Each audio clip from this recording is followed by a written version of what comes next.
The wagon wheel cracked clean through on the rutted trail just outside Yuba City, California, and Zelda Kensington knew, without looking, that every single person in the small settlement would blame her for stopping to help that injured coyote 3 miles back. It was 1878, and the unforgiving heat of late summer beat down on the parched earth as she climbed down from her seat, her hands already reaching for the tools she would need while her father's words echoed in her mind from that morning. "You care too much about everything, girl, and one day it's going to be your downfall." She had heard those words her entire life, spoken by her father, her late mother before she passed, the schoolteacher back in Ohio, and just about everyone else who had ever known her for more than a handful of days. Zelda cared about the flowers that grew in the cracks of the boardwalk, about the stray dogs that wandered through town looking for scraps, about the Chinese workers who built the railroads and received nothing but hatred in return, about the elderly widow who lived alone on the edge of town with no family to check on her. She cared about everything and everyone, and according to the world around her, that made her foolish, naive, and impossibly impractical for life in the Wild West, where survival meant looking out for yourself first and foremost. The wheel was damaged beyond her ability to repair it alone, and the sun was beginning its descent toward the horizon, painting the sky in shades of orange and pink that would have been beautiful if she were not stranded on a lonely stretch of road, with supplies meant for the orphanage in town. She had volunteered to make the trip to Sacramento to pick up donations, because no one else had the time, which really meant no one else thought it was important enough to bother with. The orphanage barely scraped by as it was, and the children needed these blankets and books and medicines more than she needed to prove to her father that she could be trusted with a simple supply run. Zelda wiped the sweat from her forehead and studied the landscape around her. The trail wound through foothills dotted with oak trees and scrub brush, rising gradually toward the Sierra Nevada mountains in the distance. She had perhaps an hour of good daylight left, maybe less. The smart thing would be to unhitch the horses and ride one back to town for help, but that meant leaving the wagon and all its contents unguarded, and she knew from experience that abandoned goods rarely stayed that way for long. She was still weighing her options when she heard the sound of hoofbeats approaching from the direction of the mountains.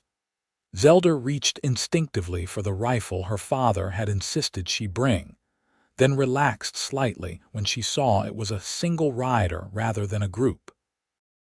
A lone traveler might be looking for trouble, but a gang certainly would be. The man who emerged from the tree line sat astride a massive buckskin horse that looked nearly as wild as the terrain they traveled through. He was broad across the shoulders and chest in a way that suggested a life of hard physical labor, with arms that strained against the fabric of his worn shirt as he controlled his mount. His hair fell past his collar in dark waves that caught the fading sunlight, and several days' worth of beard covered his strong jaw. Everything about him spoke of strength and self-reliance, from the way he sat his horse to the alert set of his shoulders as he took in her situation. He reined in about 20 feet away, his dark eyes moving from her face to the broken wheel to the rifle she had not quite let go of. "Looks like you have got yourself some trouble," he said, his voice a low rumble that carried easily across the distance between them. "The wheel broke," Zelda said, stating the obvious because her mind had gone temporarily blank. She had seen plenty of men in her 22 years, had even been courted by a few back in Ohio before her family moved west, but there was something about this stranger that made her acutely aware of how alone they were on this stretch of road. "I was trying to decide the best way to handle it." The man dismounted in one fluid motion and approached slowly, his hands visible and unthreatening. Up close, he was even more imposing, standing at least 6 feet tall with the kind of heavy muscle that came from splitting wood and hauling game and surviving in the wilderness. His eyes, she noticed, were a warm brown that softened the hard planes of his face. "Name is Emmett Dalton," he said. "I live up in the mountains, come down every few weeks for supplies and to check if there is any mail at the post office." "Zelda Kensington," she replied, finally releasing her grip on the rifle. "I was bringing supplies back from Sacramento for the orphanage in Yuba City." Emmett crouched beside the broken wheel, running his large hands over the damaged wood with surprising gentleness. "This is not going to hold even if we patch it," he said after a moment. "You would make it maybe another mile before it gave out completely. Best thing would be to replace the whole wheel, but I am guessing you do not have a spare." "No," Zelda admitted. "I did not think I would need one for such a short trip." He stood, brushing the dust from his hands, and she noticed the way his eyes lingered on the contents of her wagon, taking in the blankets and books and carefully packed medicines. "Orphanage, you said." "There are 14 children there right now," Zelda said, warming to the subject despite their circumstances. "Most of them lost their parents to disease or accidents. The woman who runs it, Mrs. Chen, does the best she can, but resources are limited. I convinced some merchants in Sacramento to donate supplies, but it does not look like I will be getting them there anytime soon." Something shifted in Emmett's expression, a softening around his eyes that made him look less intimidating and more human. "Tell you what," he said. "My cabin is about an hour ride from here, up in the foothills. I've got a spare wheel there that should fit your wagon, left over from when I hauled supplies up to start building. We can take your horses and go get it, bring it back, and have you fixed up before full dark." Zelda hesitated. Every rule of propriety said she should not go anywhere alone with a strange man, especially not to his isolated cabin in the mountains. But propriety was what kept the orphans cold at night and hungry during the day, because it was not proper for a young, unmarried woman to concern herself so much with charity work. Propriety was what had people tutting and shaking their heads when she stopped to help that coyote, as if showing compassion to a suffering creature was somehow shameful. "That is very kind of you," she said, making her decision. "I accept your offer." Emmett nodded as if he had expected nothing less. "Can you ride?" "Well enough," Zelda said. She had never been an expert horsewoman, but she could stay in the saddle. They unhitched one of her horses, a gentle mare named Clover, and Emmett helped her mount before swinging up onto his own buckskin. As they started toward the mountains, Zelda cast one last look back at her wagon sitting abandoned on the trail. "It will be fine," Emmett said, following her gaze. "Not many people use this road this late in the day, and we will be back before anyone has a chance to bother it." They rode in silence for a while, the only sounds the steady clop of hooves and the evening calls of birds settling in for the night. Zelda studied her companion from the corner of her eye, trying to reconcile his rough appearance with his willingness to help a stranger. Mountain men had a reputation for being solitary and sometimes dangerous, more comfortable with wilderness than civilization. Yet Emmett had stopped without hesitation, had assessed her situation and offered a practical solution without asking for anything in return. "You live up here alone?" she asked, breaking the silence. "Mostly," Emmett replied. "I trap in the winter, do some hunting and trading, keep to myself." "Do you not get lonely?" He was quiet for so long she thought he might not answer. Then he said, "Sometimes, but people have a way of disappointing you when you get too close. Animals and mountains are more honest." Zelda thought about that as they climbed higher into the foothills. She understood disappointment, the way people could let you down or judge you for caring about things they deemed unworthy of concern. But she had never been able to shut herself off from the world the way Emmett apparently had. Even when it hurt, even when people criticized her for it, she kept caring because she could not imagine any other way to live. "That coyote back there," Emmett said suddenly. "That was you." Zelda blinked in surprise. "You saw that?" "Saw your wagon stopped on my way to town this morning. Saw you kneeling in the dirt with your skirts all dusty, bandaging up a coyote's leg. Most people would have shot it or left it to die." "It was suffering," Zelda said simply. "It had gotten its leg caught in an old trap, probably been there for days based on the wound.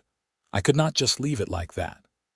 Your father seemed pretty angry when he rode past looking for you. Heard him muttering about how you care too much about everything." Heat rose in Zelda's cheeks, embarrassment mixed with frustration. "He says that a lot. Most people do. They think I should be more practical, more concerned with my own affairs and less with every stray animal or person who needs help." Emmett was silent again, and Zelda wished she could see his face more clearly in the gathering dusk.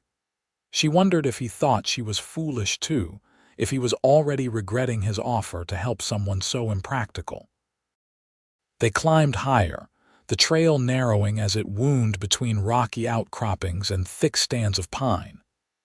The air grew cooler with the elevation, a welcome relief after the heat of the valley. Just as Zelda was beginning to wonder how much farther they had to go, they emerged into a clearing where a sturdy log cabin stood backed against a rocky hillside. The cabin was larger than she had expected, well-built and well-maintained with a covered porch and real glass windows that caught the last rays of sunlight. A lean-to stable stood to one side, and she could see a substantial woodpile stacked against the far wall. Smoke drifted from the stone chimney, suggesting someone else was there, but Emmett did not seem surprised or concerned. "I left the fire bank this morning," he explained, dismounting and reaching up to help her down. His hands were warm and strong around her waist, and he set her on the ground as easily as if she weighed nothing at all. "Makes it easier to get it going again when I get back." Zelda followed him to the stable, watching as he efficiently unsaddled both horses and made sure they had water and feed. Every movement was practiced and economical, no wasted effort. She found herself fascinated by the way he worked, the competence and confidence of a man completely at ease in his environment. "The wheel is around back," Emmett said, leading her toward the rear of the cabin. "I keep most of my spare equipment there under a tarp." The wheel was exactly where he said it would be, and after examining it in the fading light, Emmett declared it would work. "We should eat something before we head back down," he said. "Going to be full dark soon, and working on that wagon by lamplight will be tricky enough without doing it on empty stomachs." Zelda started to protest that they should hurry, that the supplies were needed, but her stomach chose that moment to growl loudly enough for Emmett to hear. She had been so focused on making the trip to Sacramento and back that she had forgotten to pack adequate food for herself. "Come on," Emmett said, a hint of amusement in his voice. "I have got some stew left from last night. It is not fancy, but it is filling." The interior of the cabin was surprisingly comfortable, with handmade furniture that showed real craftsmanship and shelves lined with books that spoke of a mind that craved more than just survival. A fire crackled in the large stone fireplace, and the smell of herbs and wood smoke filled the air. Zelda found herself relaxing despite her worry about the wagon, drawn in by the warmth and unexpected coziness of the space. Emmett ladled stew into 2 wooden bowls, and they ate at his sturdy table while the last light faded from the windows.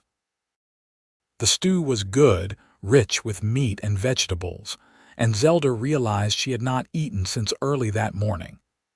"You built all this yourself?" she asked, looking around at the solid walls and well-fitted boards. "Took me the better part of 2 years," Emmett said. I wanted something that would last, not just a temporary shelter. This is home now. It is beautiful, Zelda said honestly. You can tell a lot of care went into it. Emmett looked at her then, really looked at her, his dark eyes searching her face. That coyote, he said. You knew people would judge you for stopping, knew your father would be angry, but you did it anyway. I had to, Zelda said. How could I not? It was suffering, and I had the ability to help. What kind of person would I be if I just turned away? Most people would say the practical kind. The smart kind who does not waste time and resources on things that do not benefit her directly. Zelda set down her spoon, emotion welling up in her chest. I have heard that argument my whole life, and I have never understood it. We all live in this world together, people and animals and everything else. When we stop caring about each other, when we only look out for ourselves, what kind of world does that create? A cold one. A cruel one. I would rather be called foolish than become that kind of person. Emmett was quiet, but something had shifted in his expression, an intensity that made Zelda's breath catch. Your care, he said slowly, as if testing out the words. That is what makes you special. Anyone can be hard. Anyone can shut themselves off and stop feeling. It takes real strength to keep caring even when the world tells you not to.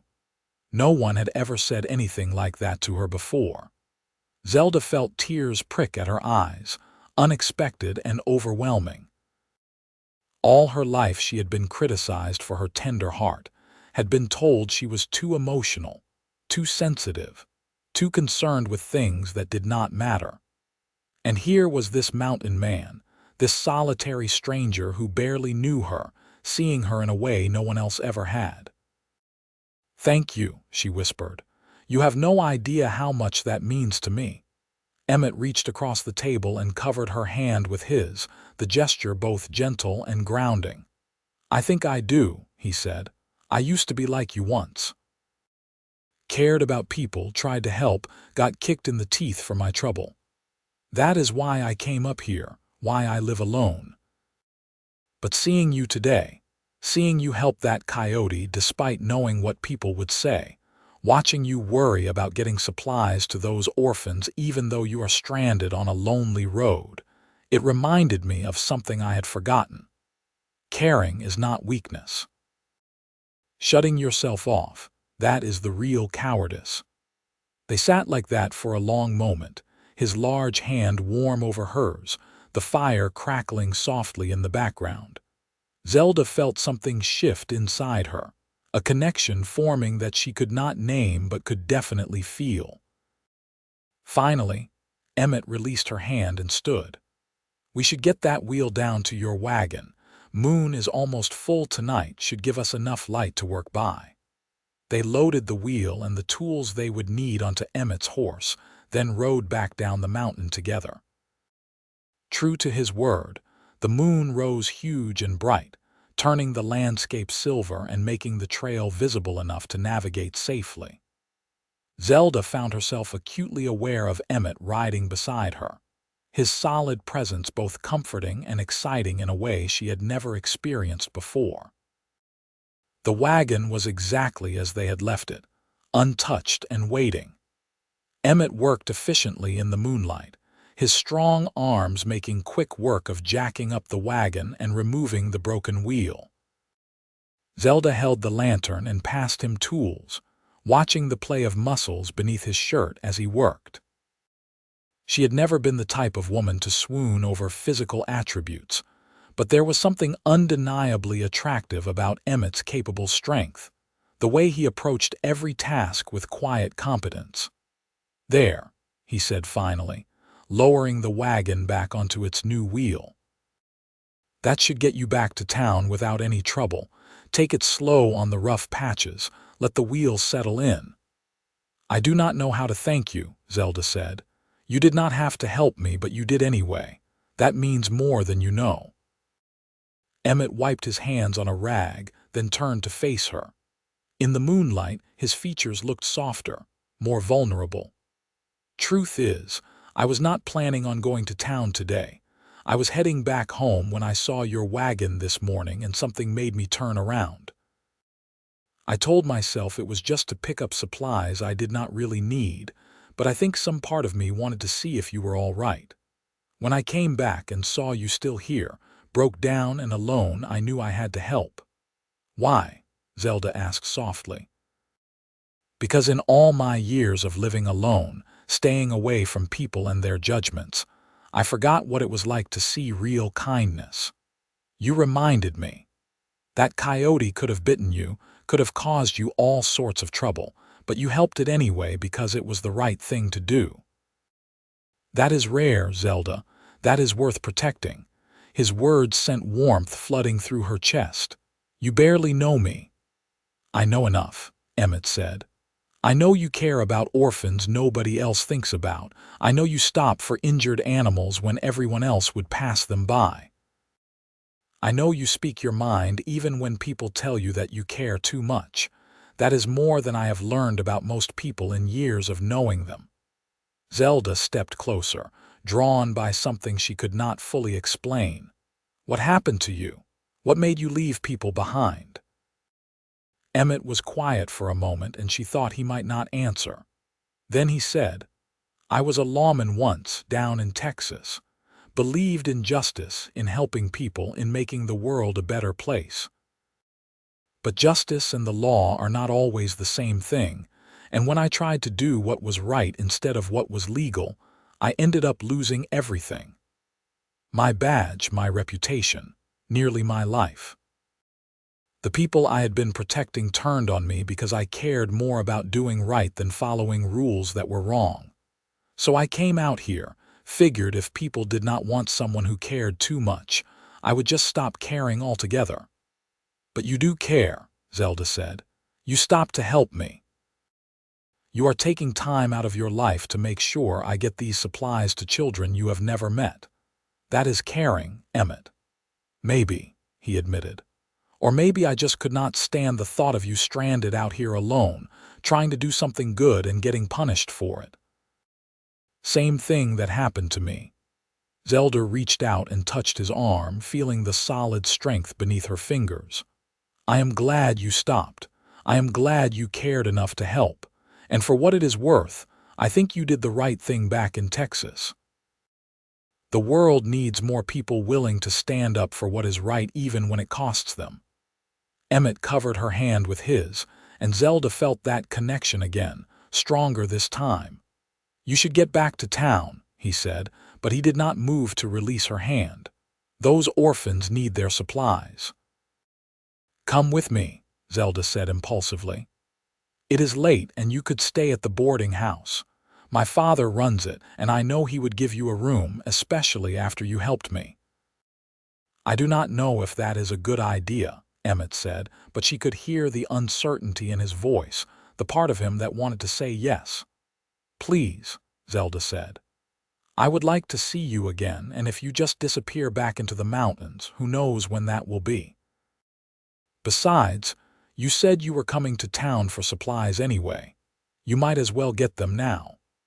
Emmett studied her face in the moonlight, and Zelda held her breath, realizing how much she wanted him to agree. Something had awakened in her today, some recognition of a kindred spirit she had never expected to find. She was not ready to let that go. All right, Emmett said finally. I will follow you back to town.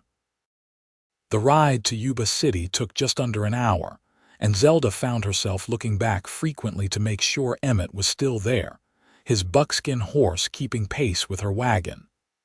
The town was quiet when they arrived, most people already in bed, but lights still burned in the boarding house windows. Her father emerged as soon as he heard the wagon, his face etched with worry that transformed into relief and then anger in quick succession. Where have you been? Henry Kensington demanded. You should have been back hours ago. I was about to organize a search party. The wheel broke about 5 miles out, Zelda explained, climbing down from the wagon seat. Mr. Dalton here helped me repair it. If not for him, I would still be stranded out there.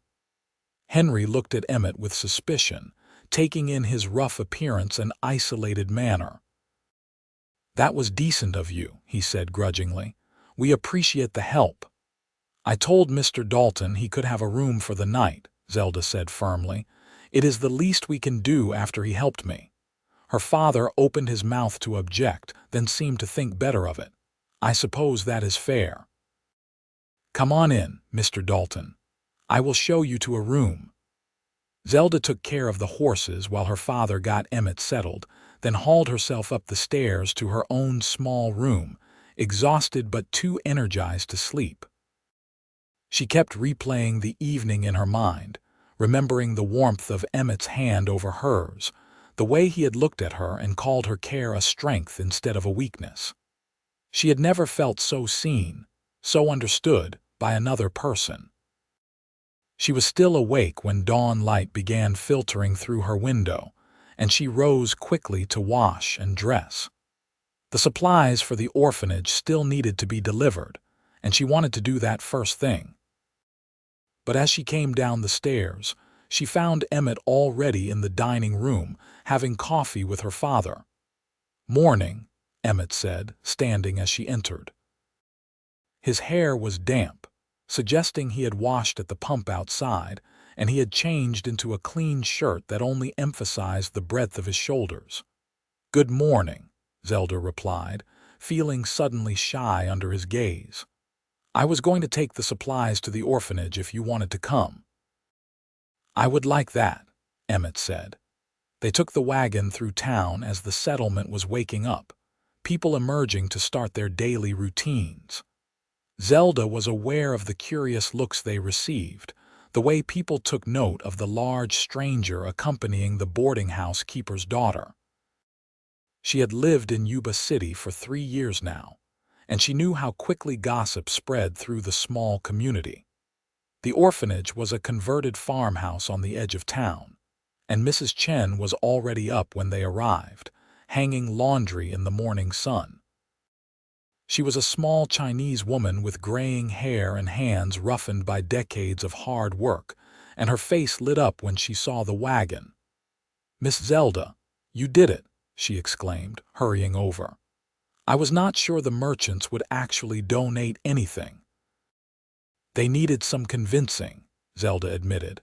"But once I explained how much need there was, most of them were willing to help."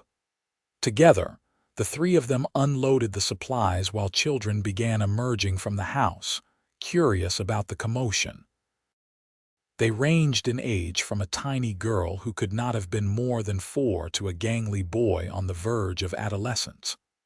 All of them showed the signs of hard lives, thin frames and wary eyes, but they brightened when they saw the blankets and books. Emmett was surprisingly gentle with the children, crouching down to their level and speaking softly when they approached him with a mixture of curiosity and caution. Zelda watched him show the older boys how to properly stack the heavier supplies, saw him produce a carved wooden toy from his pocket for the smallest girl, and felt something warm unfurl in her chest. "He is a good man," Mrs. Chen said quietly, coming to stand beside Zelda. "You do not see that often, especially not with someone so strong. Many men think kindness is weakness." "He understands what it is like to care too much," Zelda said, "to be punished for doing what is right." Mrs. Chen nodded knowingly. "Then you have found someone rare indeed. Do not let him slip away." They stayed at the orphanage for another hour, helping organize the supplies and reading to some of the younger children. Emmett proved to have a gift for storytelling, his deep voice spinning tales of mountain adventures that had the children hanging on every word. Zelda found herself hanging on his words too, captivated by this unexpected side of him. As they finally prepared to leave, Mrs. Chen pulled Zelda aside. "You have always had the biggest heart of anyone I know," she said. "People say you care too much, but they are wrong. You care exactly the right amount, and now you have found someone who sees that. Hold on to him." Zelda hugged the older woman, feeling tears prick at her eyes. "Thank you for everything." As they drove back toward town, Emmett was quiet, his expression thoughtful. Finally, he said, "Those children, they would have gone without if not for you. No one else was going to Sacramento to ask for help." "Someone needed to," Zelda said simply. "See that right there," Emmett said, shaking his head. "That is what I mean. You see a need, and you do not wait for someone else to fill it. You just do it yourself, even when it is hard, even when people criticize you for it." "Is that really so unusual?" Zelda asked. "In my experience, yes. Most people look out for themselves first and maybe help others if it is convenient. You put everyone else first." "Not everyone," Zelda said. "I mean, I take care of myself too. I just do not see why I have to choose between my own well-being and caring about others. There is room for both." Emmett looked at her with such warmth that Zelda felt heat rise in her cheeks. "That is what makes you special," he said. "You have not let the world make you hard. You have not let disappointment turn you bitter. You keep caring anyway." They reached the boarding house to find her father waiting with news that a farmer outside town needed help with an injured horse. "He came looking for you specifically," Henry told Zelda with a mix of exasperation and resignation. "Said you are the only one who ever managed to calm his mare enough to treat her." "I should go," Zelda said, then looked at Emmett. "Would you come with me? I could use the help and you seem good with animals." "I need to get my supplies from the general store," Emmett said, "but I could do that later." "I will come." They rode out together, Zelda on Clover and Emmett on his buckskin, following the directions to the farm. The sun was climbing higher now, promising another hot day, but Zelda barely noticed the heat. She was too focused on the man riding beside her, wondering at the strange twist of fate that had brought him into her life. The farmer, a weathered man named Mr. Peters, led them to a barn where his mare stood favoring one leg, her eyes rolling with pain and fear. "She stepped in a gopher hole this morning," he explained. "I think the leg might be broken, but I cannot get close enough to check. She tries to kick anyone who approaches." Zelda approached slowly, speaking in a low, soothing voice. The mare's ears flickered toward her, and gradually the horse calmed enough for Zelda to run her hands down the injured leg. "Not broken," she announced after a careful examination. "Badly sprained, but it should heal if we can keep her still and wrap it properly." With Emmett's help holding the mare steady with a combination of gentle firmness and patience, Zelda was able to clean the injury and wrap the leg securely. Mr. Peters watched in amazement as the horse, who had been nearly wild with pain just minutes before, stood quietly and accepted their ministrations. "You have got a gift, Miss Zelda," the farmer said. "That horse does not trust anyone but you." "She just needed someone to be patient with her," Zelda said, stroking the mare's neck. "Pain makes all creatures frightened and defensive. Understanding that is half the battle." As they rode back to town, Emmett said, "You do that a lot, help people with their animals." "When they ask," Zelda said, "or when I see an animal that needs help. I am not a trained veterinarian or anything, but I have always been able to understand what animals need. My mother used to say I had a way with them." "You have a way with people too," Emmett said. "Those children at the orphanage, that farmer, even your father despite his grumbling, they all trust you." "I think trust has to be earned," Zelda said, "and the best way to earn it is to show up consistently, to care even when it is not convenient or easy." Emmett was quiet for a moment, then said, "Can I ask you something?" "Of course." "Why are you not married? Woman like you, I would think you would have suitors lined up." Zelda laughed, but there was a bitter edge to it. "There were a few men who courted me, back in Ohio and when we first moved here. But they all eventually decided I was too much work, too emotional, too concerned with things that did not matter, not practical enough to be a good wife." The last one told me I needed to grow up and stop caring about every stray and sob story that crossed my path. He was an idiot, Emmett said flatly. Maybe, Zelda said. Or maybe he was just honest about what he wanted. A wife who would focus on home and family, not one who would drag injured animals into the house or spend money on orphans instead of household goods. Those things are not mutually exclusive, Emmett said.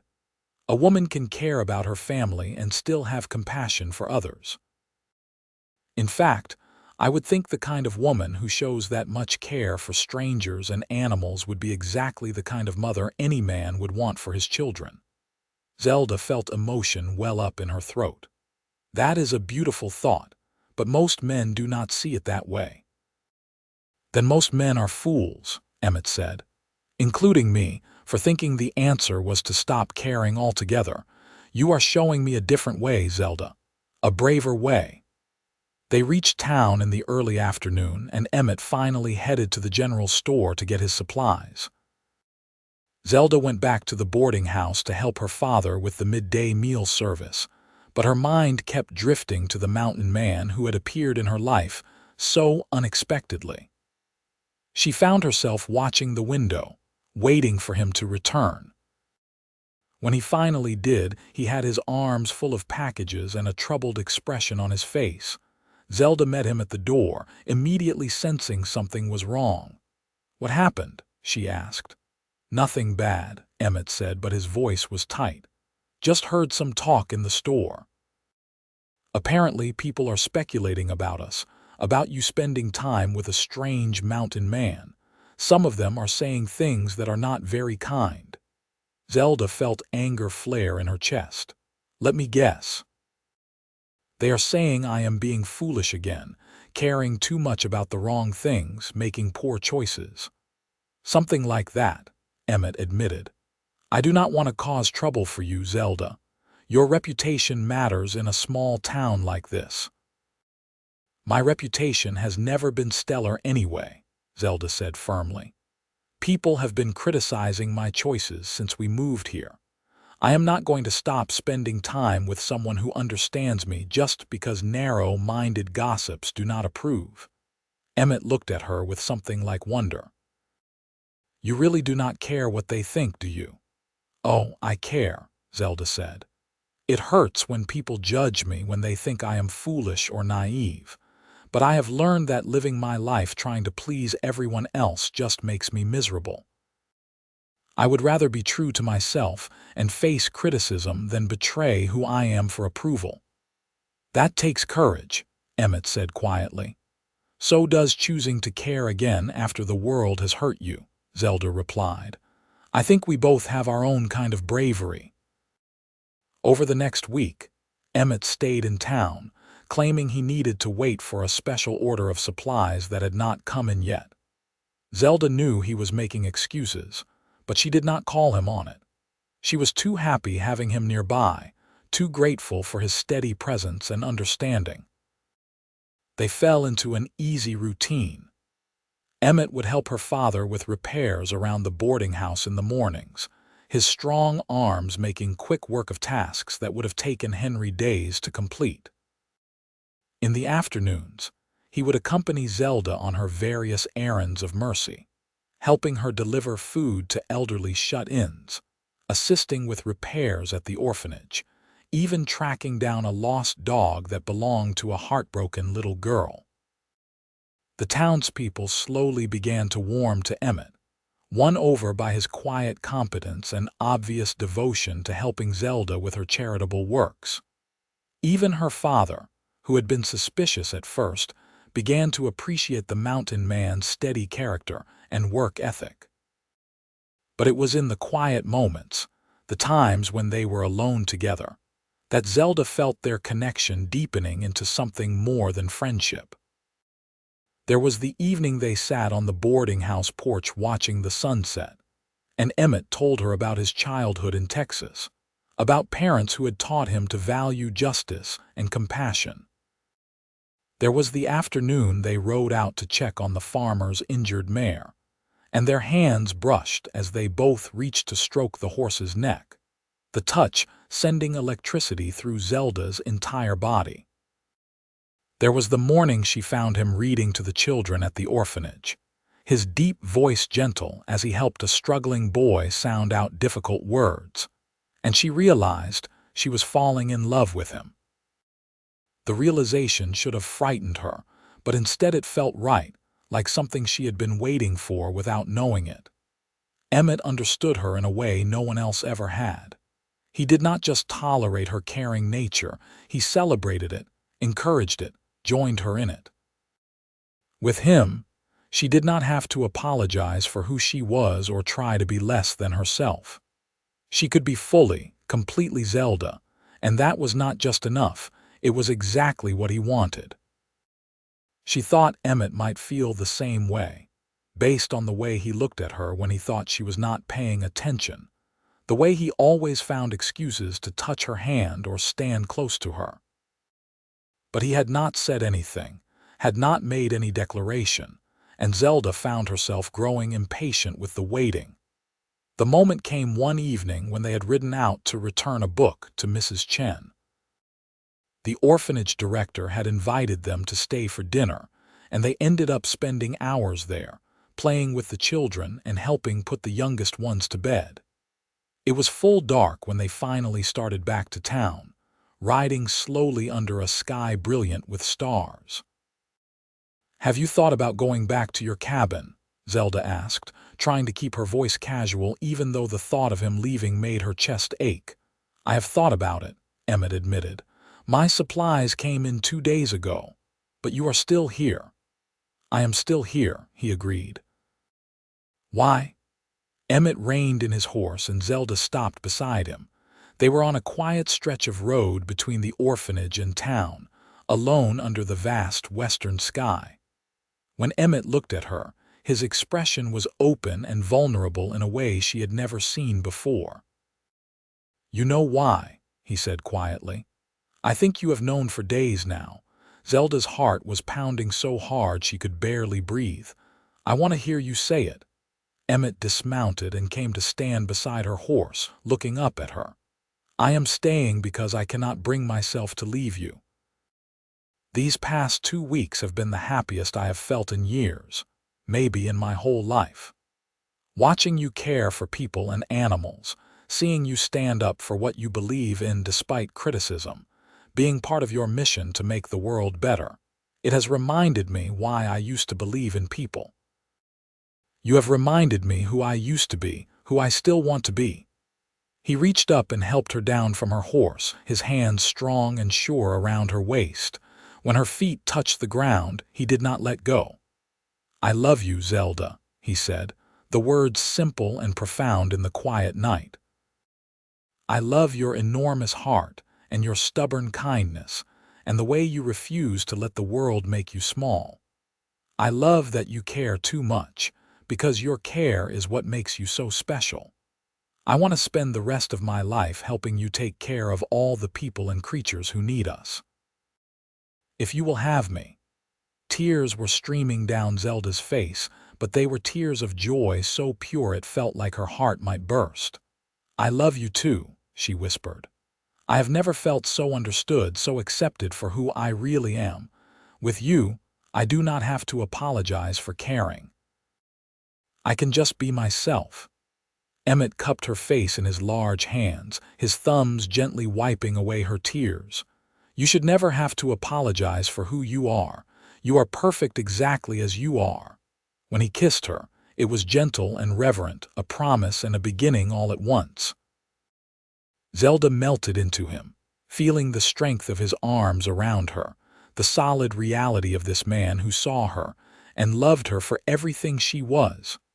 They stood like that for a long time, holding each other under the stars, neither wanting to break the spell of the moment.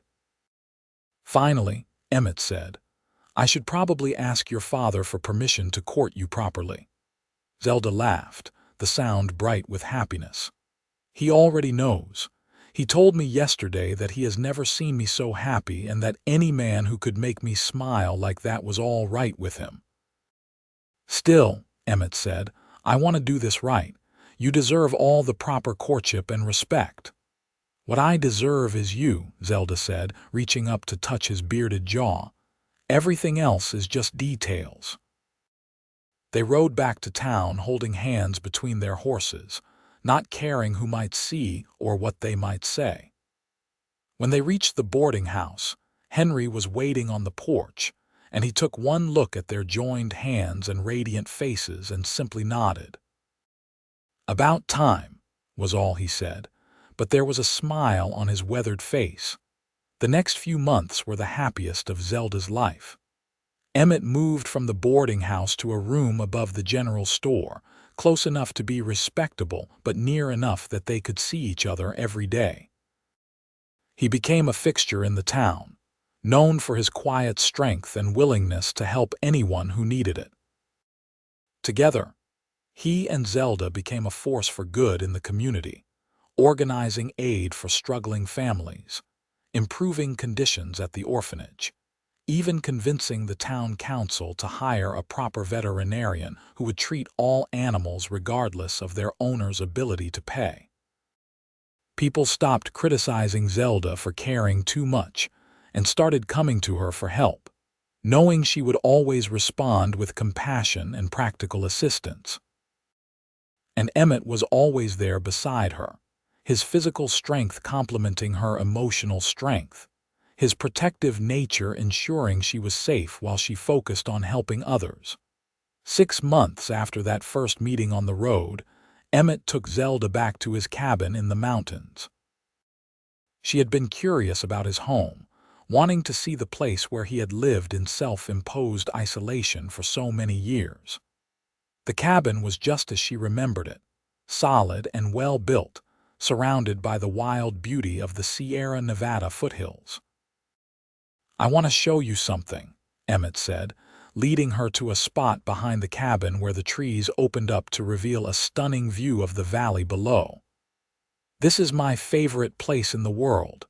I used to come here when I needed to think, when the loneliness got to be too much. I would sit here and wonder if I had made the right choice leaving people behind." "And what did you decide?" Zelda asked. "I decided that I was surviving, but I was not living. Not really. I had safety and solitude, but I did not have purpose or connection. I did not have love."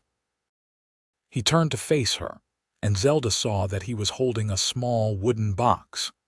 "You gave me all of that back, Zelda. You showed me that caring about others is not weakness, it is the whole point of being alive. And I want to spend the rest of my life caring about people with you." He opened the box to reveal a simple gold ring. "Will you marry me? Will you let me be your partner in making the world better, one act of kindness at a time?" Zelda threw her arms around him, laughing and crying at the same time. "Yes, yes, of course I will marry you."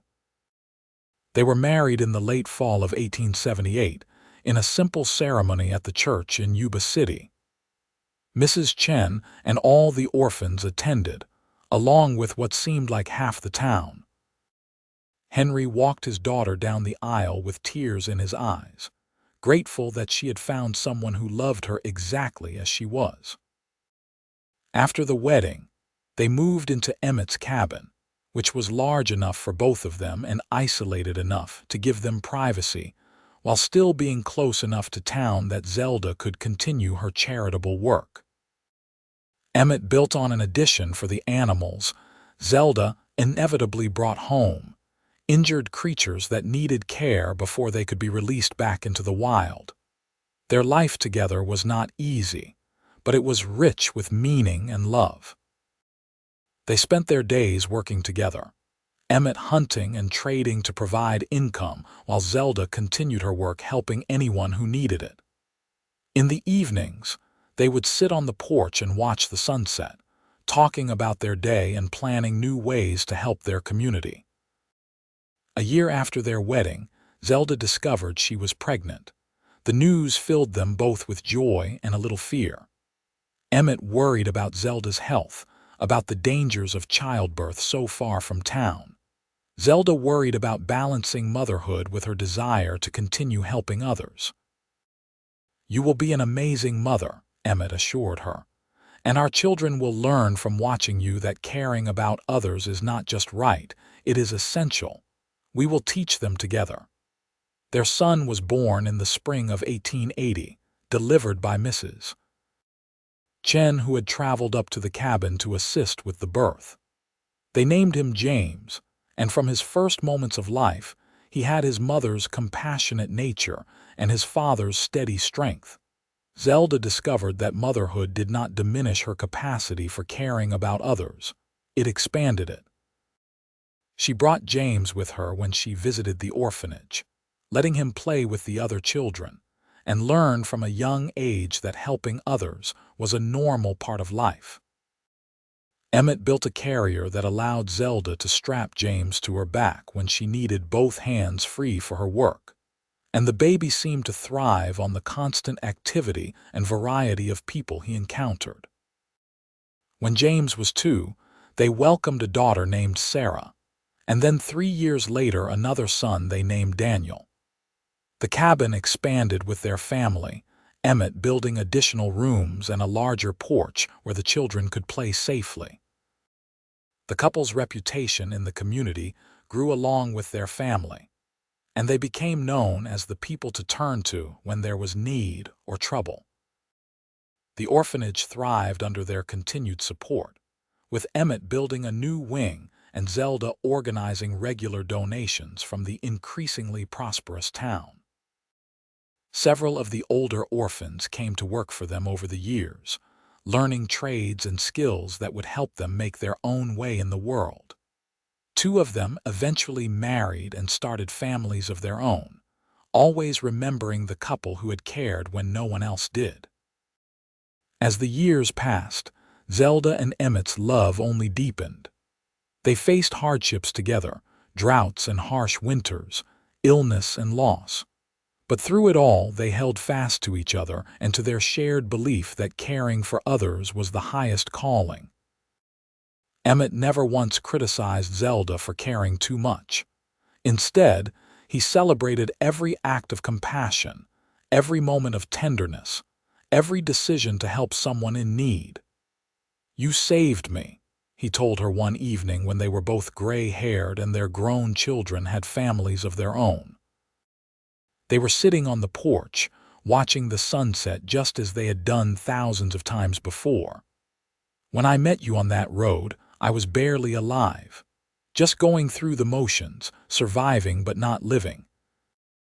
You reminded me what it meant to be human, to connect with others, to care about something beyond just myself." "We saved each other," Zelda corrected, taking his weathered hand in hers. "You taught me that my caring was not a weakness to be ashamed of but a strength to be proud of. You gave me the support and partnership I needed to fully be myself." Their children grew up to be caring, compassionate adults who continued their parents' legacy of service. James became a doctor, providing medical care to mining communities in the mountains. Sarah opened a school that welcomed children of all backgrounds, including the Chinese and Native American children often excluded from other institutions. Daniel took over management of the orphanage when Mrs. Chen finally retired, expanding it to serve even more children in need. On their 30th wedding anniversary, their children and grandchildren gathered at the cabin for a celebration. The house was full of laughter and love, children running through rooms where Zelda and Emmett had raised their family and built their life together. As Zelda looked around at the gathering, at all the lives they had touched and all the good they had managed to do, she felt overwhelmed with gratitude. That evening, after everyone had gone home and they were alone again, Emmett pulled Zelda close. "Do you remember what people used to say about you? That you cared too much about everything?" "I remember," Zelda said. "I heard it almost every day before I met you." "They were wrong," Emmett said firmly. "You did not care too much. You cared exactly the right amount. And your care, your enormous heart, that is what makes you so special. That is what changed my life, what changed all those children's lives, what made this whole community better. Never doubt that." Zelda kissed him, this man who had seen her truly from the very beginning, who had loved her not despite her caring nature but because of it. "I never do," she said. "Not anymore. Because you showed me that caring is not weakness, it is the greatest strength of all." They lived many more years together, always side by side, always working to make the world a little better, a little kinder, a little more compassionate.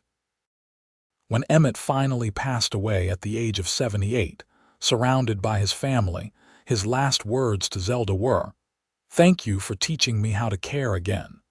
It was the greatest gift I ever received."